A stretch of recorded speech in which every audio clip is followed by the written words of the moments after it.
moderator. My name is Laura Landolt. Again, I'm from, can you all hear me? Is that okay? Do we need to use a microphone, do you think? Well, if you need us to speak up, let us know. I've recently arrived from University of Arizona. I defended my dissertation at the beginning of August and came directly to teach at Virginia Wesleyan. Now, I'm a comparative politics and international relations person, as is Dr. Ahmed here. And I've been working mainly on Egyptian politics, Egyptian political development. Now, my PhD, my dissertation was on U.S. aid and Egypt and the international politics of population. Now, while I was working on my dissertation, my advisor asked me, well, couldn't you put in some small subchapter on Islam? And I said, well, why do I need to put in a small subchapter on Islam? It really doesn't relate to what I'm writing about. I'm discussing elite politics and debates over population policy. And at that level, Islamists or moderate or radical Islamists really don't have much to say on this topic, or they're not part of the highest levels of debate. And this advisor insisted, and finally I put a few things in. Some criticisms made by Islamists about population policy, but at the national level, they're not part of the debate. So the point is, what I'm trying to say is that Islam is not the only prism through which to look at Middle East politics or at politics anywhere else. As my esteemed colleagues will probably mention, and we weren't just limited to the Middle East, but when you hear Islam today, you hear Middle East. But 15% of Muslims are from the Arab Middle East. That means that a majority of Muslims live outside of the Middle East, as we know it. At any rate, when I found out that I was supposed to write about Islam in my dissertation, I called up a friend of mine who was working on China, on women's labor in China. And I said, well, my friend, are you being required by the same committee member to write something about Taoism or Buddhism in your dissertation? She said, well, of course not. Why would I? I called up a friend of mine working on East Timor. I said, well, are you forced to write something about Islam as it reflects on the relationship between Indonesia and East Timor? He said, well, of course not. Why would I?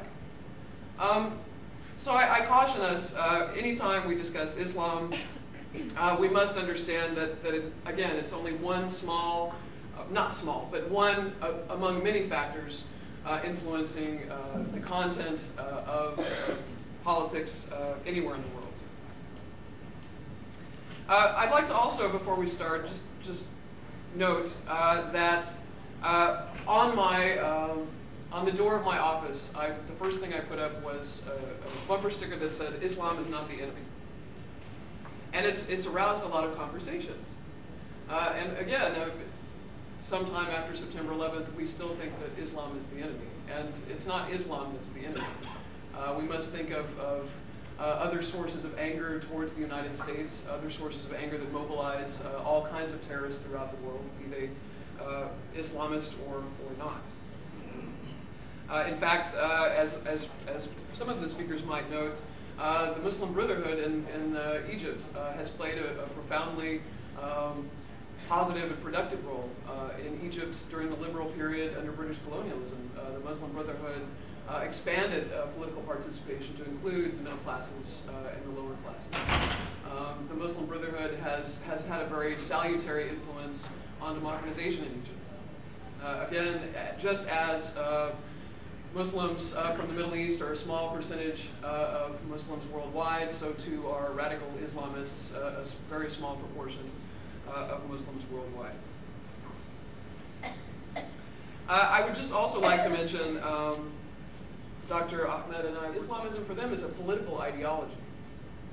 And at least in the case of Egypt, the small handful of radical groups have arisen to critique an authoritarian state. And what other way to try to mobilize people to your cause than to use religious symbols? And as I'm sure both of these speakers will emphasize, the Middle East is not the only place where this occurs. As we saw with moral values in the election last Tuesday, moral values and religious symbols rank very high on the American political agenda. So now I will turn the table over to my two colleagues, and after they're finished discussing, then we will have some questions from the audience. Thank you very much. But you seem to have delivered more than half of my speech. I don't think I have any substantive things to say. But let me, if you allow me, to score one minor point for Islam. You see in the speakers list a Muslim, a Jew, and a Christian. And nowhere else probably people talking about Islam and politics coming from other religious traditions. And this is one beauty of Islam, because Islam considers itself not something of an exclusivist doctrine, but an integral part of the Abrahamic tradition. It identifies itself with Judaism and Christianity, the three branches of the Abrahamic tree. Let me begin by making some general remarks about Islam and politics, Islam and state. The general perception that there is a unified or a monolithic Muslim community is essentially created by the media in Western societies and also in Islamic societies. And even by scholars like Bernard Lewis, who present essentially what is known as essentialist view of Islam and Muslims. Maximum generalization that one can make. You're talking about 1.5 billion Muslims. Muslims, and do they all think alike? A villager in one of those 15,000 islands in Indonesia, a nuclear scientist in Pakistan, a poet in Egypt, or an artist in Turkey, a teacher in Senegal, and a medical doctor in the West Bank Hospital in Palestine, or a political science professor at Hampton University. Do they all think alike? Do they all act alike? Do they have one unified monolithic vision? And one can bracket them in one basket and say, well, Muslims think like that, and Muslims act like that. Can we bracket all of them together in a single category or put them in a single basket? That is the question that we need to ask. I remember once I was in Karachi and I met a cab driver who told me that Chinese are very cunning people. I asked him, how many Chinese have you met in your life? He said, one. Probably he was driving one Chinese from the airport, and that good Chinese fellow probably was not prepared to pay him the exorbitant amount that the cab driver was asking. So he said all Chinese are cunning. That seems to be the approach that we are taking here today. There is a very well-known rabbi, Charles Evans. Once he said in a conference I attended, he said, whenever a speaker says that the Jewish position on X is, the rest of the statement is a lie. And I believe probably to a certain extent this is true about most of the statements that are being made about Islam in the Western media, as well as writings by some of the scholars here. We know that there is a great deal of diversity in Islam, and there is a great deal of diversity in 1.5 billion Muslims living all over the world. There is a hadith of Prophet Muhammad, which is a very widely quoted hadith, in which he is reported to have said that my community will split into 73 sects. And then reportedly he said only one of them will be on the right path. I believe that I belong to that group, which is on the right path. But there is another hadith. It says that the diversity in my community is a blessing of God. Diversity in my community is a blessing of God. In other words, differences of opinion within the larger framework of Islamic community are not something that have to be taken as a bad thing, but it's a blessing. Then you see the political diversity in Islamic societies. When we talk about Islamic politics, we must take into consideration the fact. Let's look at 1980s. That was the period when there was a great deal of talk of Islamic resurgence, Islamic revival, and what Brzezinski, the National Security Council advisor of President Carter, called the crescent of crisis at that time. There was a great deal of talk of emergence of Islamic political systems in Pakistan, in Saudi Arabia, Libya, Sudan, Iran, Malaysia, self-declared Islamic states. Now, on the face of it, being Islamic states should have meant that they should have presented a single, unified political system. Now, look at the situation. Saudi Arabia was a monarchy. There was a single monarch, hereditary monarchy. Iran was a theodemocracy, which is basically ruled by the Ayatollahs, but then elements of democracy were also there. Pakistan was under a military dictatorship. Malaysia was a parliamentary democracy. Sudan was a popular military authoritarianism. Afghanistan was a medieval theocracy, and Colonel Gaddafi's Libya probably was beyond any characterization. So, what was an Islamic state? If there are so many different models that you have, from military dictatorship to hereditary monarchy, to parliamentary democracy, to popular authoritarianism, to military, all kinds of shades of political forms were there, and all states were calling themselves Islamic state. So the question is, what is an Islamic? I remember when I was a graduate student at the University of Chicago, I took a course with one of the finest scholars of Islam in the 20th century, Professor Fazlur Rahman. I took a course with him on Islamic political theory. And the very first day of the class, he said, look, there are 6 Muslim or Islamic political theories. There is a normative political theory which is derived from the Quran and traditions of the Prophet. There is a juristic political theory developed by the jurists of Islam. There is a Neoplatonic political theory developed by philosophers like Al-Farabi. There is a mirror of princes political theory developed like in a Machiavellian kind of tradition. There is a liberal Islamic political theory developed by Muslim modernists and liberals in the 19th century, and there is a revivalist political theory developed by the Islamic revivalist movements. So take your pick. Which political theory you would consider an Islamic political theory? And I'll give you 2 interesting examples of what do I mean by that. How Islam is used by the rulers to promote their own purposes, power purposes, and how Islamic groups or Muslim groups make their political choices, and the groups that we identify as Islamicists or Muslims or Islamic revivalist group. In 1977 in Pakistan, I come from Pakistan, so my example is from that country, there was a very popular movement against the government of Prime Minister Zulfikar Ali Bhutto, who was popularly elected Prime Minister of Pakistan at that time. The movement was essentially launched by the centrist and religious political parties, and Bhutto was very scared and very apprehensive of the consequences of that populist movement. So what did he do? He contacted his Ministry of Religious Affairs, and he asked the Minister of Religious Affairs, can't you enroll some of the prominent ulama, the religious clergy, and ask them to write a fatwa in my favor so that this popular movement can be dampened? So the Ministry of Religious Affairs immediately contacted about 200, 300 ulama, the religious scholars, the clergy, and they asked them, could you find something in the Quran to help the Prime Minister?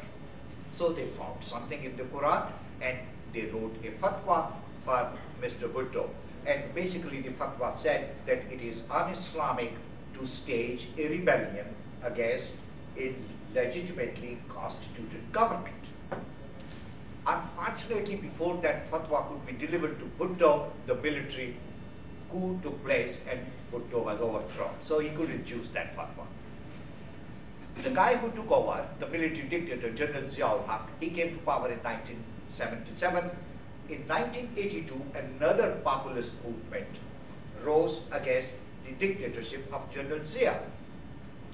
And that popular movement was also seen as very threatening by the military regime. So he contacts again the Ministry of Religious Affairs. He said, can you help me? And they looked around there in their files. The same fatwa was there. They dusted it off and they gave it to General Ziaul-Haq, which was issued by the military dictator, exactly the same word. It is un-Islamic to stage a rebellion against illegitimate government. So here you go. A parliamentary democracy was legitimized, and then a military dictatorship was legitimized by the Islamic groups, by the Islamic fatwa. It depends on how skillful you are in using Islam for your purposes. Another example is from Lebanon. And Lebanon was a place where most of you will remember there was a civil war going on almost for 15 years, and every single ethnic, religious group and sect and denomination was fighting against almost everybody else. Lebanon is a classic case of the interplay of religion, ethnicity, and all kinds of conflict in a context where the state apparatus had almost collapsed, or it had almost failed to cope with the demands of the people and simply collapsed. The popular theory at that time was, and there are a lot of people who still hold that theory, that all these conflicts between different groups, the Shias and the Sunnis, the Palestinians and the Druze, and the Falange and the Maronites, and all different whatever groups were there, they were caused by religious considerations. They were fighting, and most of the Western press I was reading at that time depicted it as a conflict between Muslims and Christians, primarily. But if you look at what was happening in Lebanon, the ground reality, I'll give you a rundown very briefly. The situation was that first the Shias of South Lebanon formed an alliance with the Israelis, right, to fight against the Palestinians. That was in the very beginning of the civil war. Then the Shias joined the Christian Falange to fight against the Sunni Muslims. Then the Christians invited the Muslim Syria, which was a Sunni Muslim country, to join them in their fight against the local Sunni Muslims. And then also to fight against the Palestinians. And then the Syrians turned around against the Christians, and they joined the local Muslims to fight against the Maronites. The Christian Falange then formed an alliance with Israelis to fight against the Muslims. Both Shias and Sunnis were included in that. When the Israelis invaded Lebanon in 1982, then the Shias in South Lebanon started fighting the Israelis.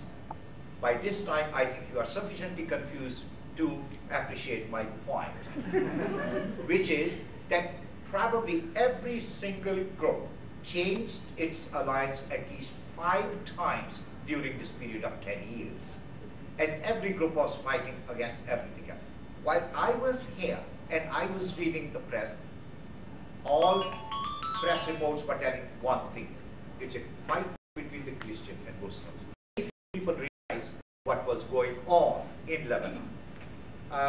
Let me make a couple of other points, which is one thing that is very important, which is the whole concept of jihad. Because I want to talk about this thing in the context of recent controversy. Let me say a few words about jihad, because jihad is an integral part of Islamic pillars of belief. It's an integral part of Islamic vocabulary. And it's probably the most misunderstood Islamic concept. Literally, as all of us know, most of us should know, jihad means striving, to make a struggle, to make an effort, to make a serious effort.